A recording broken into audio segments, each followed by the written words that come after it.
Friends, subscribe this channel and hit the bell icon. Thank you very much.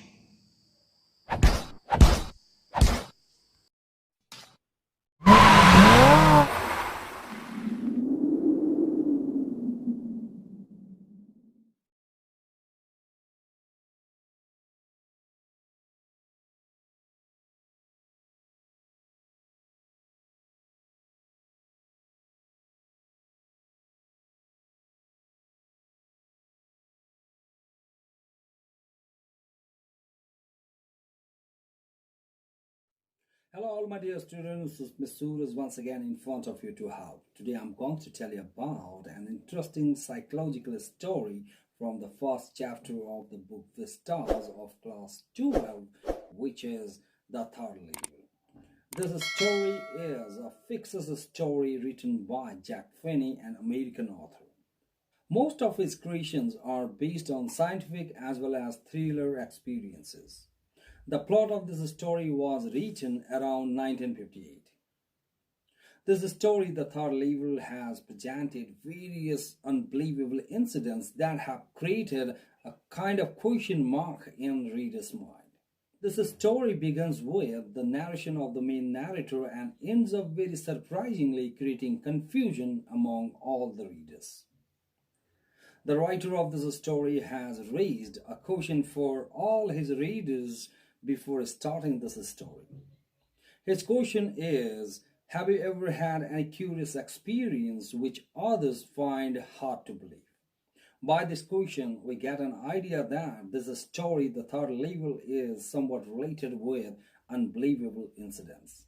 There are three major characters here in this story. Number first, Charlie. Charlie is the main protagonist as well as the narrator of this story, who is an ordinary person of 31 years old with a hobby of stamp collection.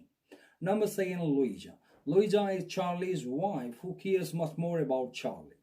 Number third, Sam Weiner. Sam Weiner is Charlie's friend who is a psychiatrist by his profession. This story, The Third Level, is all in all about the unbelievable experience of the main narrator at railway station, which is the Grand Central Railway Station of New York. Now let me tell you a bit background of this railway station. Grand Central Railway Station is one of the biggest railway stations of New York.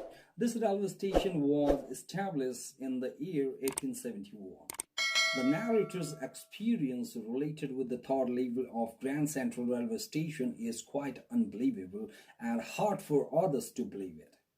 This story, The Third Level, begins with the narrator's convincing lines. Here the main protagonist is claiming that he has been on the third level of Grand Central Railway Station. According to him, the presidents of New York railroads will swear on the existence of only two levels at Grand Central Railway Station. Not only this, his friends and even his wife are quite confident about the existence of only two levels at that station. But the main narrator, Charlie, is quite confident about the existence of third level at Grand Central Railway Station, which he has experienced. Due to his unbelievable talks, Charlie's wife Louisa takes Charlie to his psychiatrist friend Sam Weiner. When Charlie tells his experience related with third level of Grand Central Railway Station to his psychiatrist friend Sam Weiner, his friend doesn't believe his words. Sam tells Charlie that it is just a waking dream wish fulfillment. According to Sam, Charlie is unhappy in his stressful life. Due to him, his wife is also upset. He explains that Charlie wants to escape the present reality because the present modern world is full of insecurity, fear, war, worry, and all the rest of it. But Charlie denies his friend's words, saying that everyone wants to escape from all these tensions in the modern world. In a very funny way, he adds a line that people don't wander down into any third level of Grand Central Railway Station just like him to escape from the reality. Later on, Sam starts talking about Charlie's hobby of stamp collection.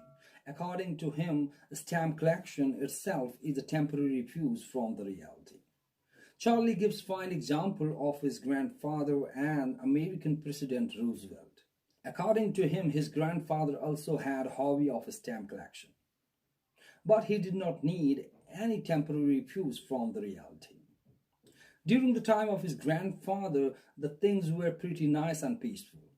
His grandfather had a nice collection of stamps, which Charlie has in the present time too. His grandfather used to collect blocks of 4 stamps at once, which were issued by the government of US, first day covers, and so on. According to Charlie, it doesn't mean that his grandfather wanted to take a temporary fuse from the reality. He even adds that President Roosevelt was the man of his time. He was quite a strong personality.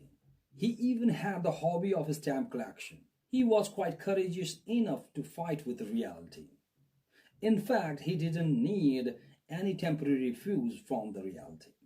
Later on, Charlie starts telling his actual incident to all the readers that had happened with him in one of the nights of last summer at Grand Central Railway Station. According to him, he worked quite late at his office that day. He wanted to meet his wife Louisa. He wanted to reach his home in short time. Therefore, he decided to take subway of Grand Central Railway Station because it was faster than the bus. That day he was wearing a tan gabardine suit and a straw hat with a fancy band. On his way to subway, he met dozens of people who looked just like him. He did not want to escape at all. He just wanted to reach his home and meet his wife Louisa. He entered the first level from where anyone can take trains like 20th century. When he reached the first level, he found out that the train had already left. After that, he moved on to the second level from where the suburban trains leave. The same thing happened with him there too. He found train missing. After some time, he found an ox-shaped doorway which he had never seen in his life before. He dug into that doorway in search of subway. Finally, he got lost there. Charlie relates all the readers that he has been in and out of Grand Central Railway Station hundreds of times. He has experienced many new things in that station as new doorways, stairs, corridors, etc. But he hasn't seen such kind of ox-shaped doorway in his life before. He compares the Grand Central Railway Station with big trees' roots that keep on growing or developing. He even relates his experience of walking a mile-long tunnel too. After entering that ox-shaped doorway, Charlie did not get his proper way ahead. He entered a corridor that had a left turn. It was also slanting somewhat downwards. It was like a tunnel. He met no one on the way. There was pin drop silence. After walking for some time, there was a left turn in the corridor. He moved down stairs and finally reached the third level of Grand Central Railway Station. He noticed various unusual things there. The things were quite different in the third level. There were few ticket counters. The rooms were quite small. The lights were dim and flickering because they were open flame gas lights. There were brass spittoons on the floor. When he moved further, he heard some people talk. When he moved around, he found old-fashioned people everywhere. Those people seemed like the people of 1890s. They had worn out old-fashioned clothes as derby hats, 4-buttoned suit with small lapels. The man had beard, side whisker and mustaches. He noticed a woman wearing a long skirt that reached the top of her shoes. He even noticed a man using old-fashioned golden pocket watch. After some time, he met a paper boy. There was a stack of paper on his feet. When he read that newspaper, he found the title of the newspaper as The World, which dated 11 June 1894. He even noticed there was an old wooden information booth. Charlie realized that he had done time travel and reached the past period. He moved towards the ticket counter. He wanted to buy tickets for his favorite place, Galesburg, Illinois.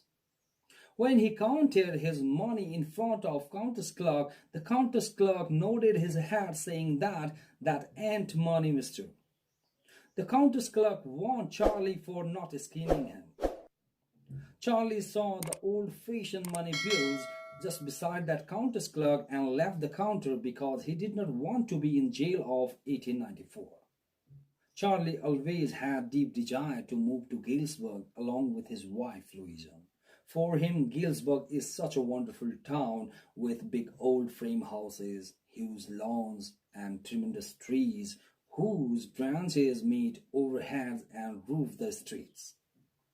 His lovable grandfather also used to live there. Next day, during lunchtime, Charlie went to the bank and took out all his money. He exchanged his $300 into old currencies. He got only $200 for that exchange. He did not feel any bother on the loss of $100. Charlie's friends got surprised to see his act of converting his money into old bills. Actually, Charlie had to pay his premium of his life insurance policy, but he didn't care much about that insurance policy.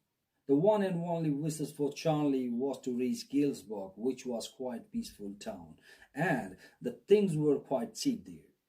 Charlie moved directly to the Grand Central Railway Station. He wanted to move into the third level, but he did not get his proper way ahead to the third level. He became quite upset and returned his home. Charlie related each and everything to his wife Louisa. Louisa became quite worried and asked him to stop his task of searching the third level at Grand Central Railway Station. Charlie agreed and stopped his task of searching the third level at Grand Central Railway Station. He engaged himself in his stamps again. Now, the main turning point in the story. Charlie relates all the readers that now both of them, Charlie and Louisa, are eagerly and hopefully searching for the third level at Grand Central Railway Station. Both of them have now proof about the existence of third level at Grand Central Railway Station. Charlie starts telling his story related with his psychiatrist friend Sam Weiner to all the readers. Both of them, Charlie and Louisa, came to know that their psychiatrist friend Sam Weiner was missing for many days. He was out of contact. They tried their best to find Sam Weiner, but they did not get any information about him. Some days before Charlie was busy with his stamps, he found a first day cover in his stamps dated 18 July 1894. That first day cover was dull brown in color with 6 cents stamp on it. That stamp contained the picture of the President Garfield. Charlie had never seen that first day cover in his stamps before. The envelope of that first day cover was addressed to his grandfather. Charlie took that first day cover and opened it. The surprising part was that first day cover did not contain blank paper. There was a written note inside the envelope. That note was sent to his grandfather, but it was written for Charlie. After reading that note, Charlie came to know that his psychiatrist friend Sam Weiner was in Galesburg. In that note, Sam Weiner stated that Charlie was right about the existence of third level at Grand Central Railway Station. According to Sam, he found the third level at Grand Central Railway Station and reached Galesburg 2 weeks ago. He also wanted to see Charlie and his wife Louisa in Galesburg. He was enjoying his lemonade drinks along with piano music and song at Daly's Street in Galesburg. He also asked them to keep searching the third level at Grand Central Railway Station. There was signature of Sam Weiner at the last of that note. That note created confusion for Charlie. Next day, Charlie went up to the coin section where he came to know that his psychiatrist friend Sam Weiner had recently exchanged his $800 into old currencies. In this way, this interesting story, the third level, ends up very surprisingly, creating confusion for all the readers. Now, I would like to present you some important questions and their answers, which will help you in your examination.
Thank you for watching this video. We'll meet again in my next video. Until then, bye bye. Take care. And don't forget to subscribe and like my videos. Thank you very much.